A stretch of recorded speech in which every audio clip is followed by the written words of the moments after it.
in this particular video, we're gonna discuss about the arterial supply of the heart.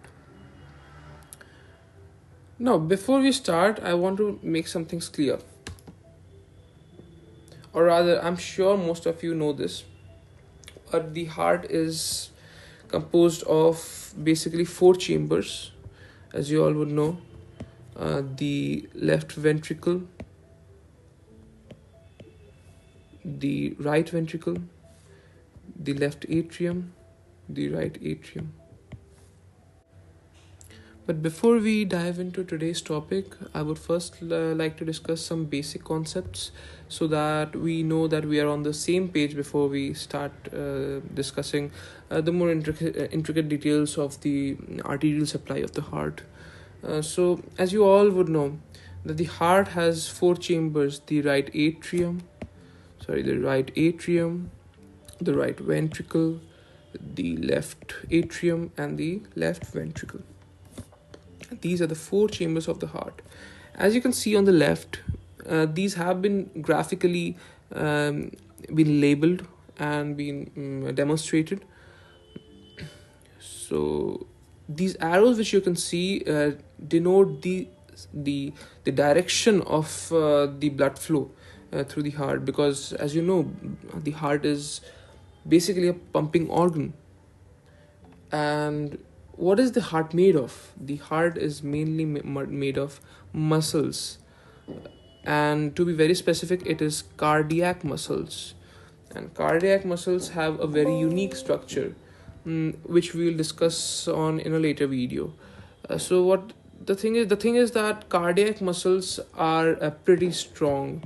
They're very freaking strong. They don't really get tired. And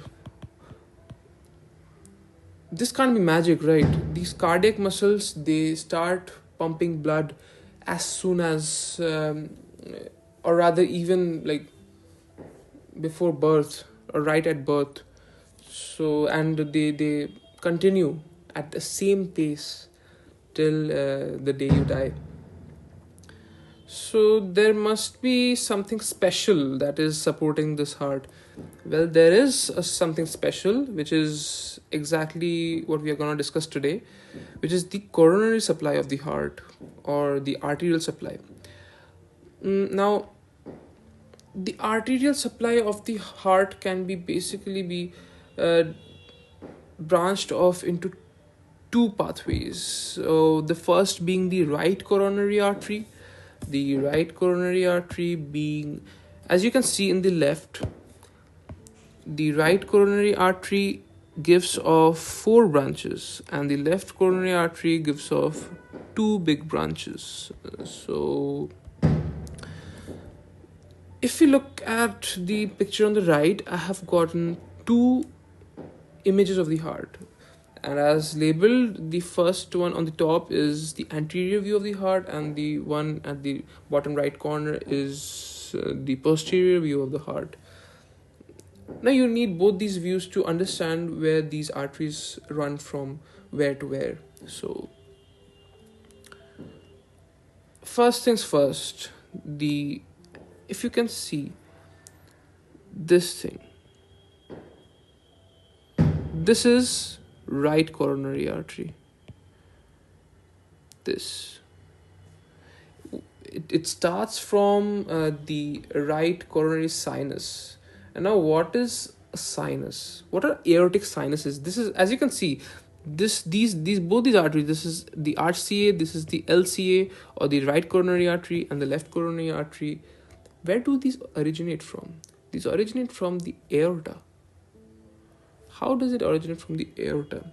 It originates from the aortic sinuses. Now, what are aortic sinuses? These are nothing but small pouch-like dilatations of the aortic root just above the aortic valve cusps. We'll be discussing on the aortic valves in a separate video. So, for your current knowledge, what you need to remember is that these two arteries originate from the aortic sinuses. I've got a very good, an easy demonstration of what these sinuses look like uh, in a graphical manner. This is not to be taken very seriously, because of course a doctor does not stand, a mini Lilliputian doctor does not stand in your posterior aortic sinus, right? So mm, as you can see, these are nothing but cusps of the aortic valve or the semilunar valve. These cusps and these areas created by cusps are called sinuses. So what do these sinuses do? These sinuses prevent these valve leaflets from sticking to the aortic wall. If this if these valves actually end up sticking to the aortic wall, how is the aorta going to stop the blood from flowing during diastole, right? So this is a very necessary adaptation created by nature, and it also doubles down on creating the perfect conditions for originating the arterial supply of the heart, of the organ as well. So GG's.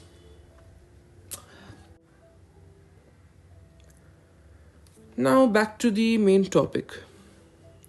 As you can see, the we've shown that the RCA and the LCA originate from the aortic sinuses in the air located in the aorta, and these for now let us focus on the RCA first. The RCA, as you can see from the flow chart in the left hand side, the first branch is a conus branch. Now, it is pretty difficult to locate the conus branch per se in a diagram like this, but for your knowledge, you have to understand, or rather remember, that the conus branch supplies the upper right part of the upper part of the right ventricle. The right ventricle is grossly, it is somewhere saturated over here, but it's pretty inaccurate to draw it so vaguely, so I'd rather not do that. But for our knowledge, as you can see on the left, it supplies the upper part of the right ventricle. It also has atrial branches. Now both these arteries, RCA and LCA, both have atrial branches, but the arterial branches of the RCA supply the SA node. Now, what is SA node? SA node is nothing but sinoatrial node, and this sinoatrial node is responsible for creation of this synaptic potential. And even our channel is named after this, the synaptic theorist. So this goes well. Now, what happens if this SA node is not there? If the SA node is not there, then there will be no electric potential across the heart. It won't be able to do any work, regardless of getting a blood supply. You need the heart. It needs a stimulus to keep working. It needs electric impulses.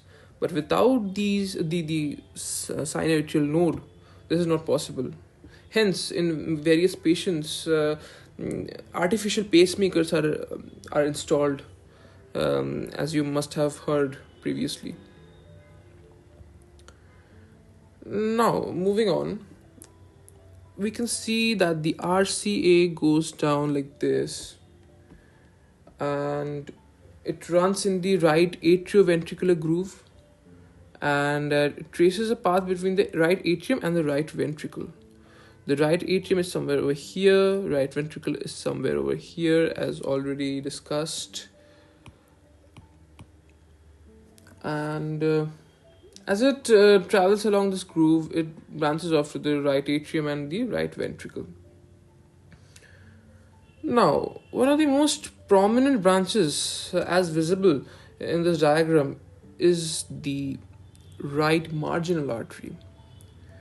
This right marginal artery is pretty important because it supplies the free wall of the right ventricle.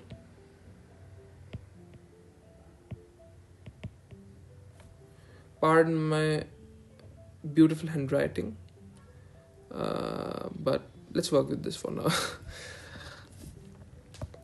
And if we come to the back side or the posterior view, we see that the right coronary artery may also give rise to the posterior interventricular artery. Now, this sounds pretty complex, right? Posterior interventricular, but it's nothing. It's just posterior. You see posterior. Interventricular. What is interventricular? Between the two ventricles. So, what do you guess it can be? Yes, this one. The thing marked over here. Yes, this one. This not the blue one. The red one. This is the posterior interventricular artery.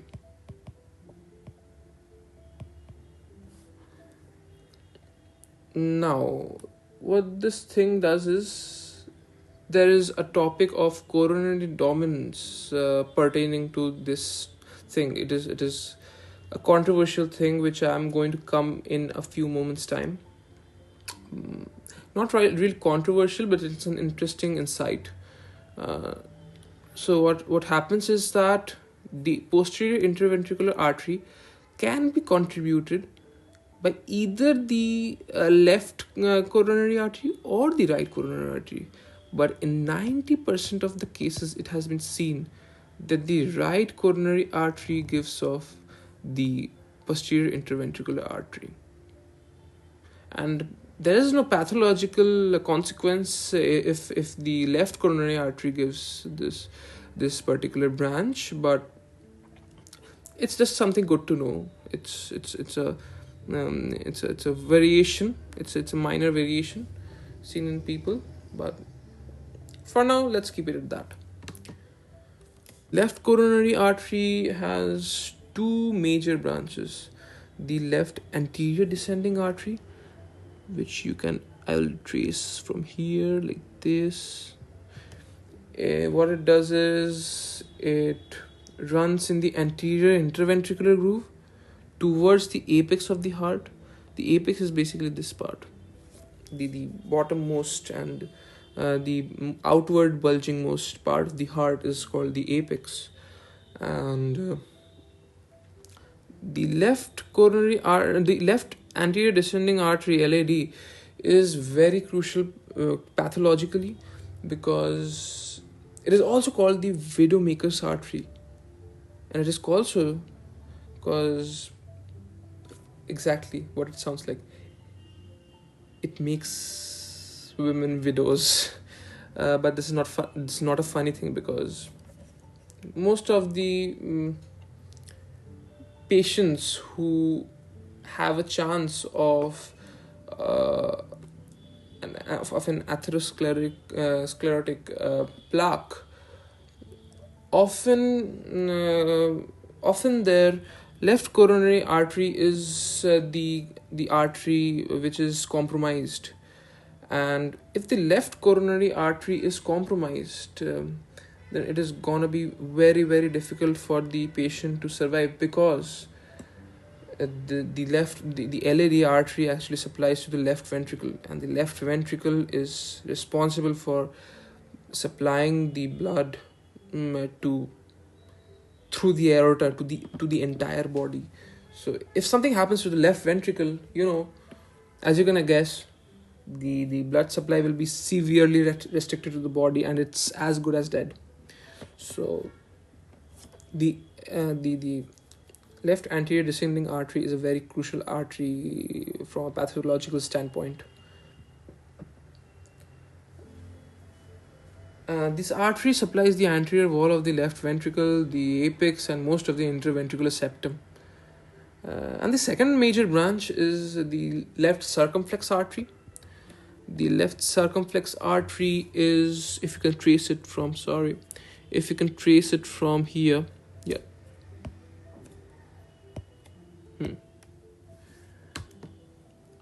Is like this, and posteriorly it goes like this. most of it is hidden because it is superimposed by the veins. So in the diagram probably it is not very clear, but if you try, if you stay with me, you will understand. See the red part, I'm tracing it, right? The what this left circumflex artery supplies the left atrium, and the lateral and the posterior walls of the left ventricle. So that's an important artery as well. It's a major artery of the coronary system. Now there is an interesting fact I'd like to share about the coronary supply and how it is related to the systole and diastole. So basically, during the ventricular systole, that is when the ventricles contract, that contraction of the myocardium or the muscles of the heart, they compress the coronary vessels, and it limits their blood flow. Because as you can imagine, when these vessels, when these chambers contract, as you could already imagine, these vessels, the both the the arteries as well as the veins, they both compress.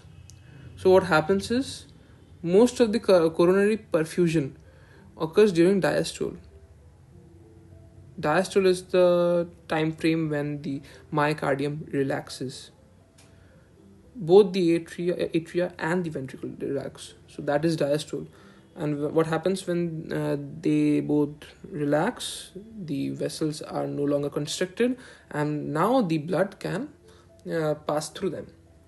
So this explains why the rapid heart rates can reduce coronary blood flow and precipitate ischemia, especially in old people or people who have high risk of stroke. Why does it happen after they exercise? There are often cases that a middle-aged man was suffered from a stroke while exercising or doing cardio. Why does it happen? Because their coronary blood supply is already compromised because of the atherosclerotic plaques in these vessels. And so while doing the strenuous activities, their heart rate further increases. What happens when the heart rate increases? As we discussed, the arteries compress even more. Even lesser blood is able to reach the myocardium. So what happens when less blood is able to reach the heart? Ischemia. Ischemia results in impaired functioning of the heart muscles, and so unfortunately it precipitates to form a stroke. So I think we are gonna wrap things up for today. It was a pretty insightful session, which pertained to mainly the arterial supply or the coronary supply of the heart. In the next session, we are gonna focus on the venous drainage of the heart, which is also pretty interesting. So I'd love for all of you to join that as well. If you like this video, please consider liking this, commenting, and subscribing as well. Your feedback will help us improve our content. And thank you for watching. See you in the next one.